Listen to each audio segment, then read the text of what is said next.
अमृत योजना के तहत समता तालाब में जारी सौंदर्यीकरण और गहरीकरण कार्य का आज कलेक्टर मृणाल मीणा ने निरीक्षण किया। इस दौरान उन्होंने तालाब की पिचिंग कार्य को देखकर इसे पुनः सुधारने के निर्देश दिए। इसके बाद उन्होंने जल्द ही नगर में भटेरा स्थित आरओबी निर्माण कार्य प्रारंभ करने से पूर्व ट्रैफिक सुचारू रूप से संचालित हो सके, इसके लिए प्रस्तावित डायवर्सन मार्ग का भी अवलोकन किया और फिर भरवेली ग्राम पंचायत पहुंचे, जहां उन्होंने पंचायत भवन, नाला निर्माण और दुकानों का अवलोकन कर पंचायत की आमदनी बढ़ाने के निर्देश दिए। कलेक्टर ने कहा कि भरवेली बड़ी पंचायतों में से एक है, यहां विकास के अवसर है, इस लिहाज से पंचायत आमदनी बढ़ाए। भरवेली पंचायत भवन के निरीक्षण के बाद सुरवाही पंचायत द्वारा गत वर्ष बनाए गए मीनाक्षी तालाब और लघु तालाब का भी निरीक्षण कर किसानों से चर्चा करते हुए उन्हें मक्का की फसल लगाने के संबंध में जानकारी ली।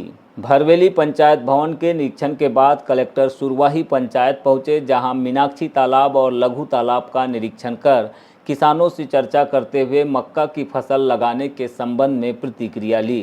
निरीक्षण के दौरान कलेक्टर मीणा केरा में पंचायत द्वारा बनाए गए होम स्टे का निरीक्षण करते हुए गांगुलपारा क्षेत्र में जिला प्रशासन की पर्यटन विकास की योजना बताई।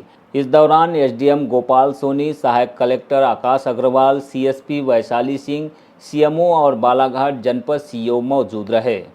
वहाँ पे स्वच्छता परिसर भी नहीं है, पानी की भी सुविधा नहीं है, सहायक पंप भी नहीं है वहाँ पे। और फॉरेस्ट नहीं है पूरा सर, वहाँ राजस्व। उपनगरीय क्षेत्र सरेखा में दूषित पेयजल की समस्या से लोग परेशान हैं। लगातार शिकायतों के बाद भी लोगों को स्वच्छ पानी नहीं मिल रहा है, लिहाजा आरओ वाटर खरीदकर लोग प्यास बुझाने मजबूर हो रहे हैं। वार्ड में इस तरह की समस्या को लेकर लोगों ने कहा कि बीते एक माह से नलों में गंदा और दूषित पानी सप्लाई हो रहा है। इस पानी का उपयोग कपड़े धोने और अन्य कार्यों में तो किया जा रहा है, लेकिन पीने के लायक यह पानी बिल्कुल भी नहीं है। खासकर शुरुआती समय में जब नलों में पानी आता है तो उसकी बदबू से लगता है कि यह पानी गटर से आ रहा है। इसी के चलते लोगों ने इस पानी का उपयोग पीने के लिए बंद कर दिया है। कि जो अपन टॉयलेट जाते हैं, कि संडास बाथरूम जाते हैं, उस टाइप से पानी इसमें स्मेल करता है कि आदमी, एक तो बच्चा बीच में बीमार पड़ गया, बुढ़ी में भर्ती किया, उसको 15 दिन वहाँ रखे बच्चे को, अभी भी बच्चा बीमार ही पड़ा हुआ है घर पे पानी की वजह से। सुबह जब नल आता है तो कम से कम 20 मिनट इतना गंदा पानी आता है, बिल्कुल गटर के पानी जैसे आता है, एकदम बहुत सुगंध स्मेल करता है। उसके बाद धीरे धीरे फिर थोड़ा साफ हो जाता है। ये कितने महीने से समस्या बनी हुई? तो कम से कम 8 महीना हो। एकदम कभी कभी गंदा भी आता है। अच्छा। पीते नहीं यहाँ के पानी में। तो कहाँ का पानी पीते हो? वो उधर का लाते हैं, सब पानी आता है उधर से। अच्छा, तो ये कब से आ रहा है? ये तो हो गया, महीना भर हो गया। वार्ड के पार्षद प्रतिनिधि रामभाऊ पंचेश्वर ने बताया कि इस समस्या को लेकर पहले भी कई बार नगरपालिका प्रशासन और अध्यक्ष महोदय को जानकारी दी जा चुकी है, किंतु पाइपलाइन के जरिए मिल रहे इस गंदे पानी की समस्या का समाधान नहीं हो पाया है। ऐसा लगता है कि नगरपालिका प्रशासन इस समस्या का समाधान करने गंभीर नहीं है। उन्होंने यह भी कहा कि यदि आगामी 3 दिनों में पानी की समस्या में सुधार नहीं होता है तो वे कलेक्टर कार्यालय पहुंचकर शिकायत करेंगे। पब्लिक ने हमको बताया कि पानी कम भी आता है और गंदा पानी भी आता है, तो हमने आज से 1 महीना पहले नगर पालिका को शिकायत भी करे थे। आपके मीडिया के माध्यम से हमने दिखाए भी थे, बॉटल में भर के सीएमओ माननीय अध्यक्ष जी को भी दिखाए थे, लेकिन अभी तक उसका कोई समस्या का समाधान नहीं किया गया।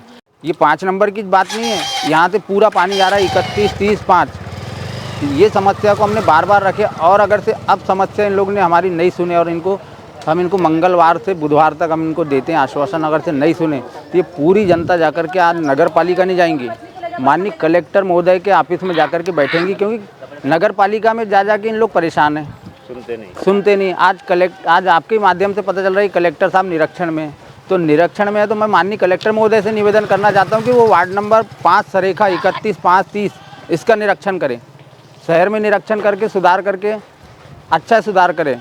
कलेक्टर अपना काम कर रहा है, लेकिन नगर पालिका अध्यक्ष यहाँ आकर के देखना चाहिए कि गंदा पानी आ रहा है नहीं आ रहा है। जैसे नालियों की हालत, इनने इंफ्रा 4 में सारे काम रखे, लेकिन जहाँ नाली मेन है वहाँ नहीं बना पा रहे हैं। शनिवार को आए आंधी तूफान ने आम लोगों की जिंदगी को बुरी तरह से प्रभावित किया। दोपहर 2 बजे से घरों की बिजली गुल हो गई, कहीं शाम को 4 बजे तक तो कहीं 5 बजे के बाद बिजली वापस आ सकी। शहर के लोग परेशान होते रहे। हालांकि बारिश ने लोगों को गर्मी से राहत भी महसूस कराई और शहर का वातावरण बिल्कुल शीतल हो गया। वेस्टर्न डिस्टर्बेंस के असर के कारण बालाघाट सहित प्रदेश में अगले 3 दिनों तक गरज चमक के साथ तेज हवा भी चल सकती है। कुछ हिस्सों में बारिश के साथ ओले भी गिरने का अनुमान मौसम विभाग ने जताया है। जिले के कई हिस्सों में पेड़ और बिजली गिरने की भी घटनाएं हुई है। हालांकि जनहानि जैसी कोई खबर अभी तक सामने नहीं आई है, लेकिन तूफान की गति को देखकर लोग एक पल के लिए ठहर से गए और परेशान भी हुए। इसे देखते हुए मौसम विभाग ने अगले कुछ दिनों तक लोगों को सावधानी बरतने की भी सलाह दी है। बालाघाट नगर के 8 केंद्रों पर रविवार को दोपहर 2 बजे से शाम 5 बजे तक नीट की परीक्षा आयोजित होगी। परीक्षा केंद्रों पर व्यवस्थाओं के संबंध में बैठक की गई, साथ ही कंट्रोल रूम भी बनाया गया। इसके अलावा केंद्राध्यक्ष को परीक्षा केंद्रों पर प्रवेश के लिए एहतियात बरतने के निर्देश दिए गए। परीक्षार्थी द्वारा लाए गए बैग आदि के सुरक्षित रखरखाव के लिए परीक्षा केंद्र उत्तरदायी नहीं होंगे।